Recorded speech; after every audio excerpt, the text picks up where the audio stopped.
আমাদের যোহন লিখিত সুসমাচার অধ্যয়নে স্বাগত। আজ আমরা বইটির সাথে পরিচয় করব এবং সবচেয়ে লাভজনক উপায় কিভাবে এই সুন্দর সুসমাচারটি পাঠ করা যায় সেই পর্যায় ঠিক করে নেব। এখন মথি, মার্ক এবং লুক এই তিনটি সুসমাচার সারসংক্ষিপ্ত সুসমাচার হিসাবে পরিচিত, কারণ যদিও তাদের কাঠামো, দৃষ্টিভঙ্গি এবং বার্তাগুলো অনন্য, তবুও সেই সুসমাচারগুলোর মূল বিষয়বস্তুর বেশিরভাগই তাদের মধ্য দিয়ে প্রকাশ পেয়েছে। যোহনের লেখা সুসমাচারটি দৃষ্টিভঙ্গি এই সারসংক্ষিপ্ত সুসমাচারগুলো থেকে সম্পূর্ণ পৃথকীকৃত। যোহন অন্যদের থেকে পরে তার সুসমাচার লিখেছিলেন এবং তিনি এমন অনেক কিছু অন্তর্ভুক্ত করেছিলেন যা অন্যদের মধ্যে পাওয়া যায় না। যোহনের লেখা সুসমাচারের 90% বিষয়বস্তু যোহনের কাছে অনন্য। যোহন নতুন নিয়মের আরও অন্যান্য বইও লিখেছেন, যথা প্রথম, দ্বিতীয় ও তৃতীয় যোহন এবং প্রকাশিত বাক্য। যোহনের সুসমাচার 7টি চিহ্ন উপস্থাপনে গুরুত্ব দেয়, যা যিশুর জীবনের অনেক ঘটনার পিছনের ঐশ্বরিক শক্তির প্রমাণ দেয়। প্রেরিত পৌল আমাদের বলেছেন 1 করিন্থীয় 1:22, গ্রিকেরা জ্ঞানের খোঁজে রত ছিল, অতএব গ্রিকদের কাছে সুসমাচার ছিল মূর্খতা। এছাড়াও পৌল সেই একই অধ্যায়ে আমাদের বলেন যে যিহুদিরা চিহ্ন দেখতে চায়। পৌল এর দ্বারা কি বোঝাতে চেয়েছিলেন? পৌল বোঝাতে চেয়েছিলেন যে তার সহযোগী যিহুদিরা অলৌকিক চিহ্নগুলো খুঁজে পেয়েছিলেন, যা দৃঢ়ভাবে প্রমাণ করে যে ঈশ্বর তাদের একটি নির্দিষ্ট পথে পরিচালিত করছেন। সুতরাং যোহন তার পাঠকদের কাছে 7টি ঘটনা উপস্থাপন করবেন, যা তিনি বিশেষভাবে চিহ্ন হিসাবে উল্লেখ করেছেন, যা প্রমাণ করে যে যিশু এবং তার কাজগুলো প্রকৃতপক্ষে ঈশ্বরের পরিকল্পনারই অংশ। চিহ্ন দ্বারা তিনি অলৌকিক প্রমাণসমূহকে বুঝিয়েছেন। যিশু যে কাজগুলো করেছিলেন, যা যোহন বিশ্বাস করেন, তা প্রমাণ করে যে যিশু কেবল মসীহ বা খ্রিস্ট নন, বরং মানুষের মাঝে ঈশ্বরের আবির্ভাব, বিশ্বের ত্রাণকর্তা। চিহ্নগুলো প্রথম স্তরে যা কিছুই উপস্থাপন করুক না কেন, তার চেয়েও গভীর সত্যকে বেশি প্রকাশ করে। সুতরাং যখন আমরা যোহনের সুসমাচার পড়ি, তখন আমাদের আরও গভীর অর্থের অনুসন্ধান করা উচিত, যা একটি চিহ্নে উপস্থিত থাকতে পারে। একদিকে একজন শিশুও যোহনের সুসমাচার প্রথম স্তরটি বুঝতে পারেন, কিন্তু ঈশ্বরের সবচেয়ে পরিপক্ক, এমনকি ধার্মিক সাধুও কখনো এটির গভীরতায় নিমজ্জিত হতে পারবেন না। এই বইটি বুঝতে আপনাকে সাহায্য করার জন্য আরেকটি চাবিকাঠি হলো যোহনের লেখা সুসমাচারটি। বাইবেলের একমাত্র বই যা অবিশ্বাসীদেরকে সম্বোধন করে লেখা হয়েছে।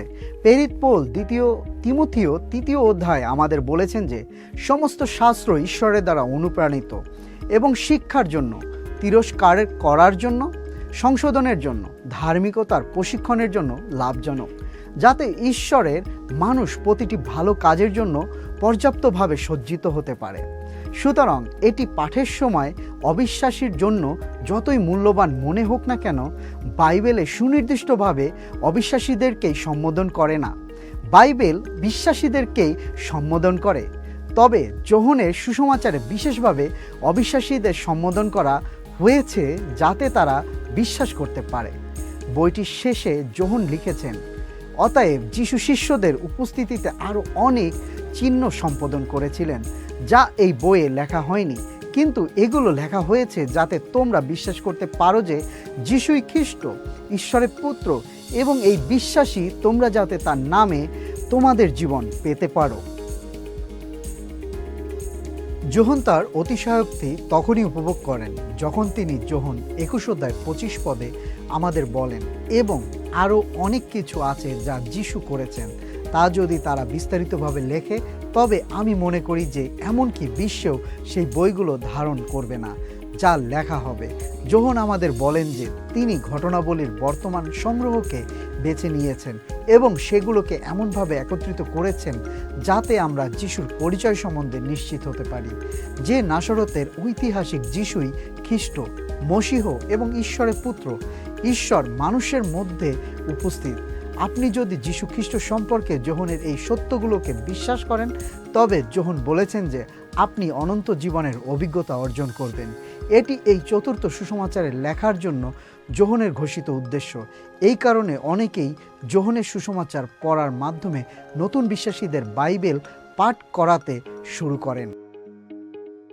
যোহনের সুসমাচার বোঝার আরেকটি মুখ্য উপায় হলো এটা উপলব্ধি করা যে অন্যান্য সুসমাচারের বিপরীতে যোহনের সুসমাচার অনন্য, কারণ যোহন একটি নিয়মানুগ যুক্তি উপস্থাপন করেন। অন্যান্য সুসমাচারগুলোর গল্পের মাধ্যমে শক্তিশালীভাবে প্রচার করে, কিন্তু যোহন নিজের এবং যিশুর কাছ থেকে পাঠকের জন্য নতুন মাত্রার ব্যাখ্যামূলক আলোচনার স্তর উপস্থাপন করেছেন। যোহন তার 21টি অধ্যায়ের মধ্যে দিয়ে যে যুক্তি বা সুনির্দিষ্ট বিষয়বস্তু উপস্থাপন করেছেন তা হলো যিশুই খ্রিস্ট, প্রতিশ্রুত মসীহ, ঈশ্বরের পুত্র, ঈশ্বর মাংসে মূর্তিমান হয়ে মানুষের মাঝে বাস করেন। যোহনের লেখা সুসমাচারের মাধ্যমে সেই সত্যটি খুঁজে বের করুন। প্রথম অধ্যায় থেকে শুরু করে সুসমাচারের শেষ অবধি আপনি দেখতে পাবেন যে তার সুসমাচারের অধ্যায়ের পর অধ্যায়ে যোহন সর্বদা আমাদের জন্য সেই সত্যটি পুনর্ব্যক্ত করেছেন। যীশুখ্রিস্ট যিশুর নাম নয়, এটি তার নাম এবং উপাধি। যিশু যিনি খ্রিস্ট, যখন আমরা তাকে যীশু খ্রিস্ট হিসাবে উল্লেখ করি তখন আমরা বলি যে যিশু নাসরতের ঐতিহাসিক যিশু, তিনিই খ্রিস্ট। গ্রিক শব্দ খ্রিস্ট হলো হিব্রু শব্দ মসীহ বলার গ্রিক উপায়।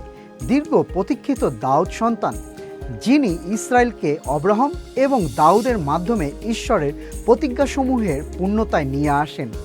জিরমীয় 31 অধ্যায় 31 পদ এর নতুন চুক্তি, যা বলে যে সদাপ্রভু বলেছেন, সময় আসছে যখন আমি ইসরায়েল ও জিহুদার লোকদের জন্য একটা নতুন ব্যবস্থা স্থাপন করব। যোহন যখন আমাদের বলেন যে যিশু হলেন খ্রিস্ট, তিনি আমাদের বলেন যে আমরা সুসমাচার সমূহে যে যিশুর দেখা পাই তিনি হলেন এই মসীহ, পুরাতন নিয়মে ভবিষ্যৎবাণী করা হয়েছে, এখন স্বর্গ থেকে মানুষের মাঝে এসেছে যুগের প্রতিজ্ঞাগুলো পূর্ণ করতে।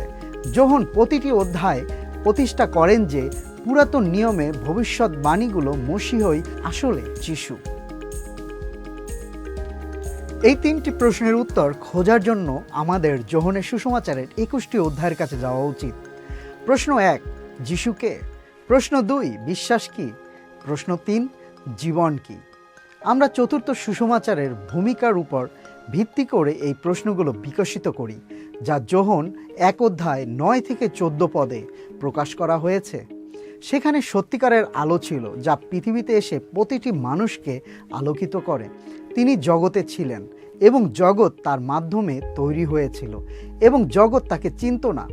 তিনি তার আপনজনদের মধ্যে এসেছিলেন এবং যারা তার নিজের ছিল তারা তাকে গ্রহণ করেনি, কিন্তু যতজন তাকে গ্রহণ করেছে তিনি তাদের ঈশ্বরের সন্তান হওয়ার অধিকার দিয়েছেন, এমনকি যারা তার নামে বিশ্বাস করে, যারা জন্মেছে রক্ত থেকে নয়, মাংসের ইচ্ছায়ও নয়, মানুষের ইচ্ছায়ও নয়, বরং ঈশ্বরের কাছ থেকে।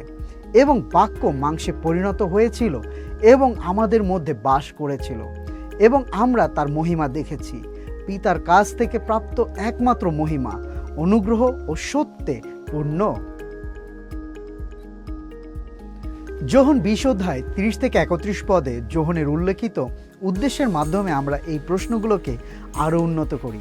যিশু শিষ্যদের সামনে চিহ্ন হিসাবে আরও অনেক আশ্চর্য কাজ করেছিলেন, সেগুলো এই বইয়ে লেখা হয়নি, কিন্তু এই সব লেখা হলো যাতে তোমরা বিশ্বাস করো যে যিশুই মসীহ, ঈশ্বরের পুত্র, আর বিশ্বাস করে যেন তার মধ্য দিয়ে জীবন পাও।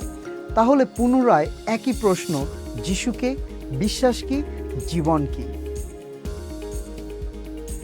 প্রশ্ন 1, যিশুকে?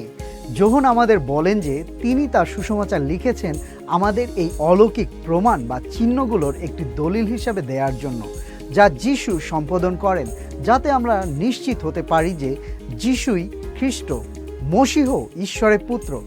গীতসংহিতা 2 অনুসারে ঈশ্বরের পুত্র শব্দটি প্রায় যিহুদিরা দাউদের পুত্রকে ঈশ্বরের দত্তক পুত্র হিসাবে বলার জন্য ব্যবহার করত। আমরা যোহন 1 অধ্যায় 49-এ নতনীলের বক্তৃতায় এই ব্যবহারটি খুঁজে পাই, যেখানে তিনি যিশুকে বলেন, রাব্বি, আপনি ঈশ্বরের পুত্র, আপনি ইসরায়েলের রাজা। যাই হোক, যোহন এই বাক্যাংশে প্রত্যাশাকে মহিমার উচ্চ শিখরে উন্নত করেন, যেন যিশুর ঈশ্বরত্ব এবং পিতার সাথে তার প্রাক অস্তিত্ব স্পষ্টভাবে প্রকাশ পায়। প্রশ্ন 2, বিশ্বাস কি? মূলত এর অর্থ হলো যে আমরা সত্যিকারের অর্থে বিশ্বাস করি যে আমাদের মনোভাব এবং কর্মগুলো এটিকে প্রতিফলিত করে। বিশ্বাসের অর্থ হলো আত্মবিশ্বাসের সঙ্গে আমাদের দৃঢ় প্রত্যয়ের উপর কাজ করার ঝুঁকি নিতে আমরা ইচ্ছুক। আমরা সত্যি বিশ্বাস করি যে যিশু সেই যেভাবে তিনি বলেন, যিনি আমাদের প্রেমকে ধারণ করার চেষ্টা করতে পারেন, তাকে জানা এবং অনুসরণ করার জন্য সব কিছুর চেয়ে উত্তম। অতএব অধ্যায়ের পর অধ্যায়ে যোহন আমাদের জন্য ব্যাখ্যা করেছেন যে যিশুকে এবং যিশু যে খ্রিস্ট তা সত্যি বিশ্বাস করার অর্থ কী তা আমাদের দেখান। এটি তাদের সাথে বিপরীত যারা দৃঢ় প্রত্যয়ের ঝুঁকি নিতে ইচ্ছুক নয়। এবং শেষ প্রশ্ন, জীবন কি? যোহন আমাদের বলেন যে যিশুকে এই বইয়ে যে ধরনের বিশ্বাসের বর্ণনা দিয়েছেন সেই সম্বন্ধে তার লিখিত বিবরণ যদি আমরা বিশ্বাস করি তাহলে আমরা অনন্ত জীবন পাব। এখন অনন্ত জীবন শুধু বছরের পরিমাণ নয়।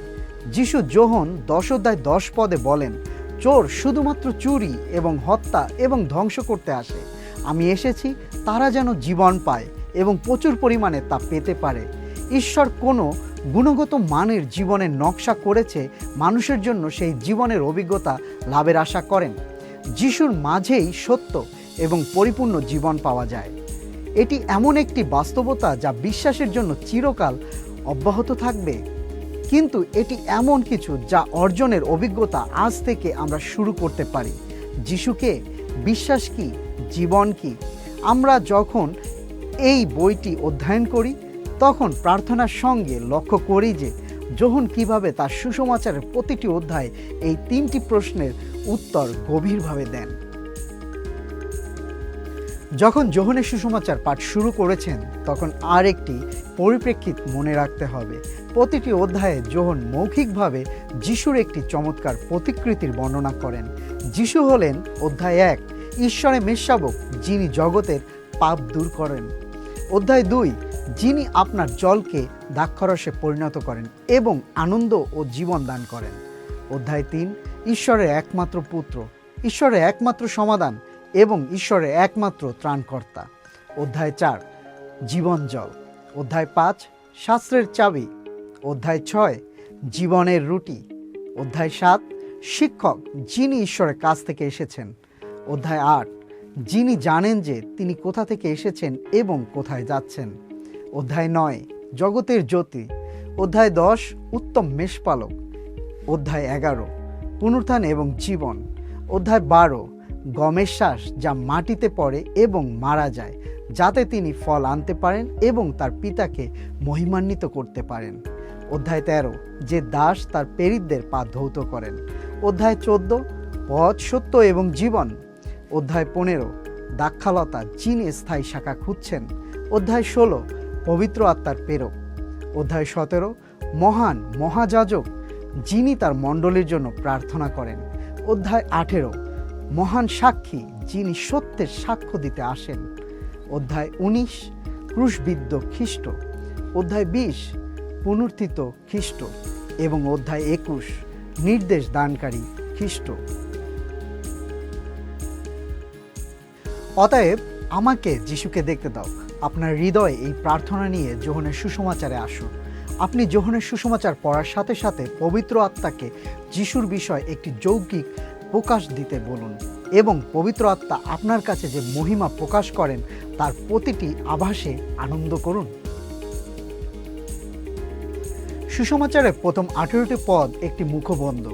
এখানে যোহন আমাদেরকে যিশুর সঙ্গে পরিচয় করিয়ে দিচ্ছেন, যিনি ঐশ্বরিক সত্তায় পূর্ণতায় মানুষের মাঝে বাস করতে আসেন, সেই ঈশ্বরের বাক্যের সঙ্গে। যোহনের সুসমাচারের মূল বচন হলো বাক্য মাংসে পরিণত হয়েছিল এবং আমাদের মধ্যে বাস করেছিল যাতে আমরা ঈশ্বরের মহিমা দেখতে পারি। যোহন আরও বলেন তিনি তার আপনজনদের মধ্যে এলেন কিন্তু যারা তার আপন তারা তাকে গ্রহণ করলো না। তবু যতজন তাকে গ্রহণ করলো, যারা তার নামে বিশ্বাস করলো, তাদের তিনি ঈশ্বর সন্তান হওয়ার জন্য অধিকার দিলেন। তারা স্বাভাবিকভাবে জাত নয়, মানবিক ইচ্ছা বা পুরুষের ইচ্ছায় নয়, কিন্তু ঈশ্বর থেকে জাত। অন্য ভাষায় জন বলেছেন যে যারা তাকে বিশ্বাস করে তারা সবাই নতুন করে জন্মগ্রহণ করে। তাদের সত্য আধ্যাত্মিক এবং অনন্ত জীবন দেয়া হয়। আজ যেহেতু শেষ করছি, আসুন আমরা কিছু প্রয়োজনীয় বিষয় পর্যালোচনা করি। প্রথমত, যোহনের সুসমাচারটি অবিশ্বাসীদের কাছে লেখা হয়েছে, যাতে তারা যিশুর আসল পরিচয় জানতে পারে। অব্রাহাম এবং দাউদের মধ্য দিয়ে মসীহ, খ্রিস্টে প্রতিশ্রুতি, পুরাতন নিয়মের সমস্ত মহান প্রতিজ্ঞাসমূহ পূর্ণ করতে ঈশ্বর মানুষ হিসাবে পৃথিবীতে এসেছিলেন। যোহন পবিত্র আত্মার মাধ্যমে বিশ্বাসের প্রকৃত সত্তা এবং ব্যক্তি যিশুর উপর এই ধরনের বিশ্বাস স্থাপন করার মাধ্যমে যে প্রভুত্ব ও অনন্ত জীবন পাওয়া যেতে পারে তা প্রকাশ করতে চান। পূর্বের থেকে সহজ সরলভাবে পাঠকের কাছে যিশু কে সে বিষয় বলা হয়েছে। যোহন যিশুর নিজের অলৌকিক চিহ্নসমূহকে কিছু ব্যক্ত করার সম্মতি দিচ্ছে, তাদেরকে একটি আত্মবিশ্বাসের জয়ী করার জন্য, যিশুতে বিশ্বাসের ঝুঁকি নেওয়ার জন্য, যা সাহসী পদক্ষেপে তৈরি করে। আপনি কি বিশ্বাস করেন যে যিশু হলেন ঈশ্বর, যিনি মানুষের কাছে এসেছেন পাপীদের মুক্তির জন্য প্রাচীনতম আশাসমূহের পরিপূর্ণতা দিতে? যদি না করে থাকেন, তাহলে আমাদের সঙ্গে যোহনের লেখা সুসমাচার অধ্যয়ন করুন। যদি শুরু করে থাকেন, তবে এই জ্ঞানের আরও গভীরে যেতে আমাদের সঙ্গে থাকুন। আজই সেই দিন, যেদিন আপনি যিশু খ্রিস্টের মুখোমুখি হওয়ার জন্য আপনার সমস্ত হৃদয়কে তুলে দিতে পারেন।